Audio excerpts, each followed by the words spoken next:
You are welcome to this channel of Asian Children Academy Senior Secondary School. Uh, Today we are going to study passive voice part 4. Passive voice part 4. इससे पहले हमने सबसे पहला part जो था passive voice rules पढ़े थे। फिर पार्ट 2 के अंदर हमने एसर्टिव सेंटेंस पढ़े थे। पार्ट 3 में हमने इंट्रोगेटिव सेंटेंस पढ़े थे। आज हम पैसिव वॉइस का अगला पार्ट जो है passive voice with rules part 4, इसमें एक्टिव वॉइस की सेंटेंस को पैसिव वॉइस में बदलना सीखेंगे। लेकिन कैसे सेंटेंस होंगे? इंपरेटिव सेंटेंस, आज्ञा या प्रार्थना सूचक वाक्य।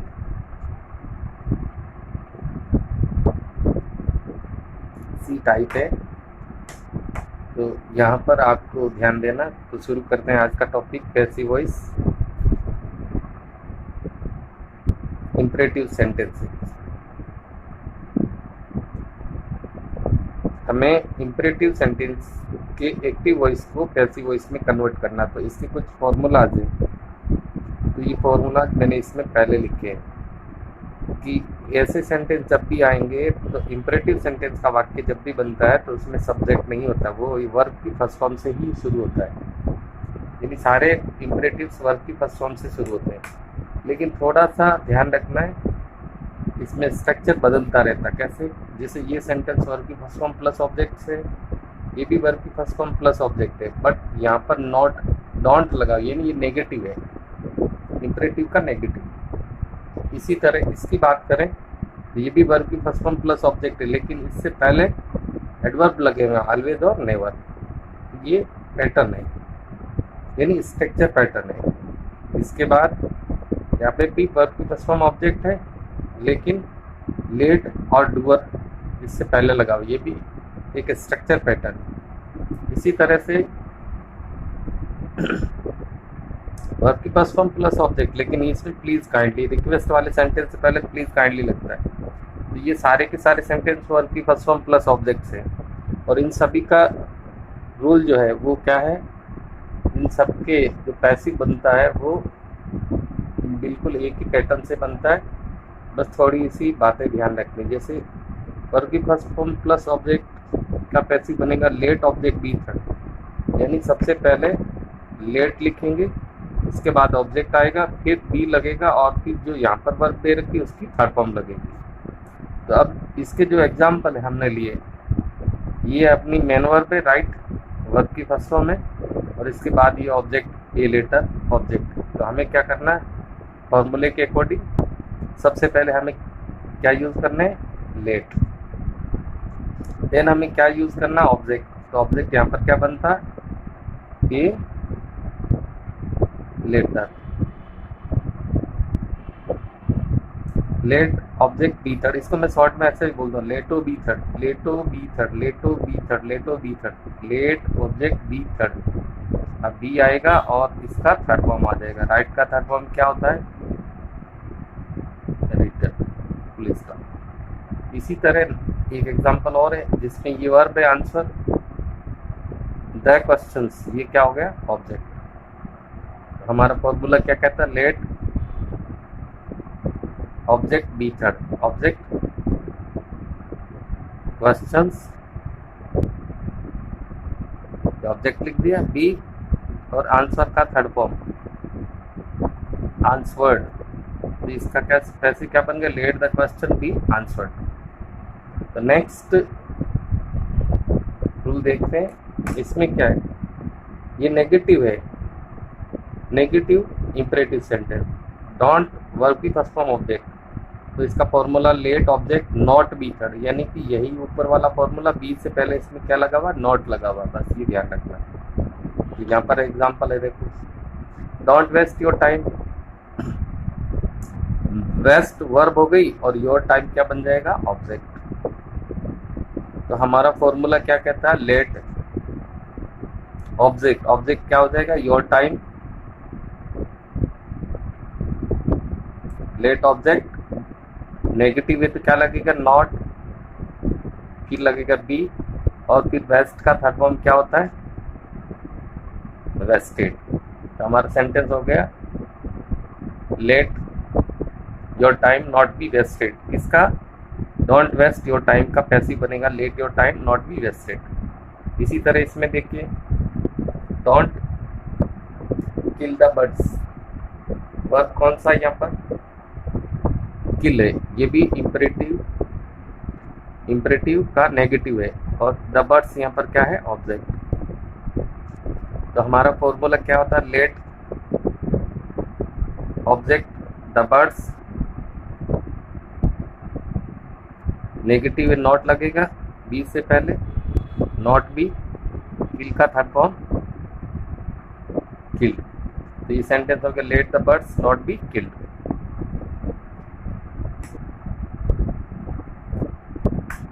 अब यहाँ एक्स नेक्स्ट देखते हैं वर्ब फर्स्ट फॉर्म, लेकिन कौन सा सेंटेंस है ऑलवेज और नेवर एडवर्ब लग करके। तो ऑलवेज और नेवर एडवर्ब लगे तो भी कोई फर्क नहीं पड़ता, अपना सेंटेंस वही रहेगा, वही फॉर्मूला रहेगा लेट ऑब्जेक्ट बी थर्ड।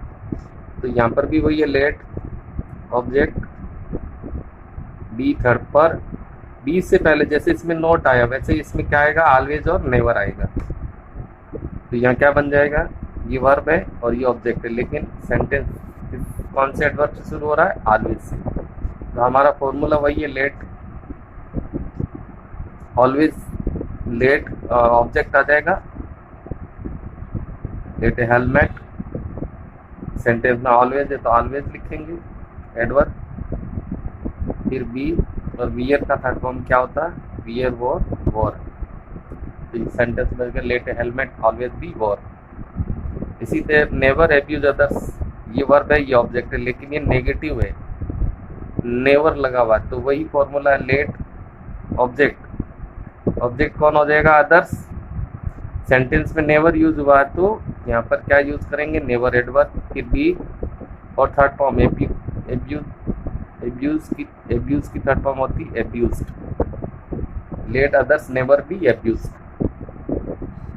अब नेक्स्ट एक टाइप है वो कौन सी है लेट से शुरू होने वाली, लेट डूअर वर्ब की फर्स्ट फॉर्म ऑब्जेक्ट, इसका भी वही फॉर्मूला है let O be third, let object be third, लेकिन आपको पीछे क्या याद रखना है बाय डूअर, ये एक्स्ट्रा याद रखना है। तो ये दोनों ही सेंटेंस किससे शुरू हो रहे हैं लेट से, लेट डूअर से शुरू हो रहे हैं। यहाँ पर वर्ब ये है ये ऑब्जेक्ट है और ये क्या है डूअर और ये का लेट लगा हुआ। तो हमारा इसका पैसिव क्या बनेगा let object is the ball be और फिर थर्ड फॉर्म वर्ब की थर्ड फॉर्म प्ले का थर्ड फॉर्म कितना होगा प्लेड,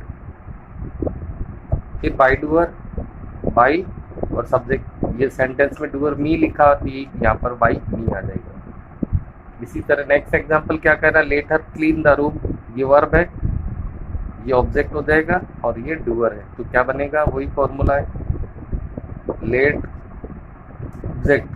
ऑब्जेक्ट रूम है तो the let the room be third, clean का थर्ड फॉर्म होता है क्लीन, बाय डूअर लगेगा, बाय डूअर यहाँ हर है तो इसमें भी वापस क्या आ जाएगा हर आ जाएगा।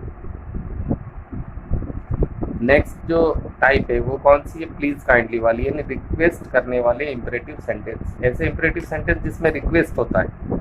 प्लीज काइंडली वर्ब की फर्स्ट फॉर्म ऑब्जेक्ट, इसमें दो पैटर्न है, एक तो यू आर रिक्वेस्टेड टू और फिर जो भी सेंटेंस होता है उसको कॉपी कर देना यहाँ पर, और एक दूसरा तरीका ऑब्जेक्ट में प्लीज काइंडली के साथ बी और थर्ड फॉर्म ऐसे भी यूज कर सकते हैं। देखते हैं ये वर्ब है और ये ऑब्जेक्ट हो गया और सेंटेंस किससे शुरू हो रहा है प्लीज से, तो इसमें क्या बनेगा पहली कंडीशन में प्लीज के स्थान पर पैसिव बनाएंगे प्लीज का, तो ये यू आर रिक्वेस्टेड टू, ये एक तरह से प्लीज की मीनिंग हो गई पैसिव में। बचा क्या हेल्प मी, तो ये पीछे आपने कॉपी कर देना हेल्प मी, ये इसका पैसिव बन गया। दूसरा फॉर्मूला है कि ऑब्जेक्ट को सब्जेक्ट बनाएंगे, ऑब्जेक्ट मी है तो इसका आई हो गया मे इसमें लगता है रिक्वेस्ट में प्लीज है तो प्लीज आएगा, आई मे प्लीज काइंडली में से कोई भी जो भी है, फिर बी लगेगा और थर्ड फॉर्म हेल्प की थर्ड फॉर्म क्या बनती है हेल्प, ये दो तरीके, कोई सा भी आप यूज कर सकते हैं। You are requested to help me और I may please the help. यहाँ पर एक सेंटेंस काइंडली से शुरू हो रहा है, ये वर्ब है और ये ऑब्जेक्ट हो गया। तो इसमें यू आर रिक्वेस्टेड वाले पैटर्न से बनाएंगे तो ये बनेगा काइंडली की जगह, जैसे प्लीज और काइंडली दोनों सेम मीनिंग होता है। You are requested, you are requested to के साथ वर्ब की फर्स्ट फॉर्म आ जाएगी exempt me from school fee, ये इसका पैसिव बन गया। You are requested to exempt me from school fee. इसका दूसरा पैटर्न क्या है, उसमें ऑब्जेक्ट पहले आ जाएगा, जो सब्जेक्ट बनेगा। ऑब्जेक्ट मी है तो क्या बन जाएगा आई। फॉर्मूला क्या लगता है, मे, प्लीज हो तो प्लीज आएगा, काइंडली है तो kindly, I may kindly be, जैसा कि ये रहा ऑब्जेक्ट में प्लीज या काइंडली बी थर्ड फॉर्म किसकी, एग्जाम की, exempted, third form exempted. Remaining क्या है, फ्रॉम स्कूल फी। तो ये इस तरह से 5 टाइप की जो इंपेरेटिव सेंटेंस थी, इसका अच्छा सा अभ्यास करना आपको। एक बार बता देता हूँ, फॉर्मूले रिवाइज कर लेते हैं क्विक रिवीजन के तौर पर। देखो सबसे पहला है नंबर 1 वर्ब प्लस ऑब्जेक्ट, इसका होगा लेट ऑब्जेक्ट बी थर्ड। दूसरा नेगेटिव है इसी का, डोंट वर्ब फर्स्ट ऑब्जेक्ट, इसका बनता let object not be third. Always never के साथ वर्ब की फर्स्ट फॉर्म ऑब्जेक्ट है तो इसका बनेगा लेट ऑब्जेक्ट ऑलवेज और नेवर बी थर्ड। इसी तरह लेट डूअर वर्ब ऑब्जेक्ट है तो let O be third plus by doer. और please kindly verb first object है तो you are requested to. Copy करना सेंटेंस का या फिर ऑब्जेक्ट जो है वो सब्जेक्ट बनाकर लिखेंगे, मे प्लीज या काइंडली बी थर्ड। और यहाँ एक छोटा सा बट इम्पोर्टेंट बात है, वो क्या बात है,